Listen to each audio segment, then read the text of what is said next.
বিমানবন্দর থেকে একসাথে বের হন বিএনপির মহাসচিব মির্জা ফখরুল ইসলাম আলমগীর, বিএনপির ভারপ্রাপ্ত চেয়ারম্যানের পররাষ্ট্র বিষয়ক উপদেষ্টা হুমায়ুন কবির, জামায়াতে ইসলামের নায়েবে আমির ডক্টর সৈয়দ আবদুল্লাহ মোহাম্মদ তাহের, এনসিপি সদস্য সচিব আখতার হোসেন এবং এনসিপির সিনিয়র যুগ্ম সদস্য সচিব ডাক্তার তাসনিম জারা। এক পর্যায়ে উচ্ছৃঙ্খল আওয়ামী লীগ নেতাকর্মীরা এনসিপি নেতাদের ঘিরে অশ্লীল স্লোগান দিতে থাকেন। প্রধান উপদেষ্টার প্রেস উইং এবং কয়েকজন বিএনপির কর্মী তাদের নিরাপত্তা দিয়ে বের করার চেষ্টা করেন।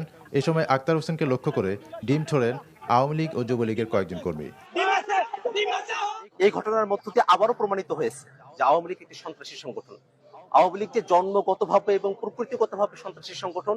ব্রেকিং নিউজ, নিউ ইয়র্কে ডক্টর মোহাম্মদ ইউনূসের সফরসঙ্গী হিসেবে গিয়েছেন এনসিপি, বিএনপি এবং জামাতের শীর্ষ নেতারা।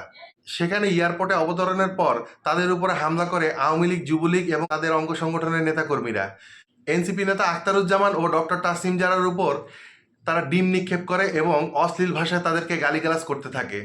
এরপর ডক্টর মোহাম্মদ ইউনূসের প্রেস উইং এবং বিএনপির কয়েকজন নেতাকর্মী তাদেরকে সেফ এক্সিট দিতে সাহায্য করে। এখন প্রশ্ন হচ্ছে, আমেরিকায় কি বিএনপি জামাতের কোনো কর্মী সমর্থক নাই? আওয়ামী লীগ কিভাবে সাহস পায় বিএনপি, জামাত এবং এনসিপি শীর্ষ নেতাদের উপর হামলা করার? বাইরের দেশের মাটিতে বাংলাদেশের শীর্ষ নেতারা এভাবে লাঞ্ছিত হয়, এটা আমাদের জন্য লজ্জা ছাড়া আর কিছুই না।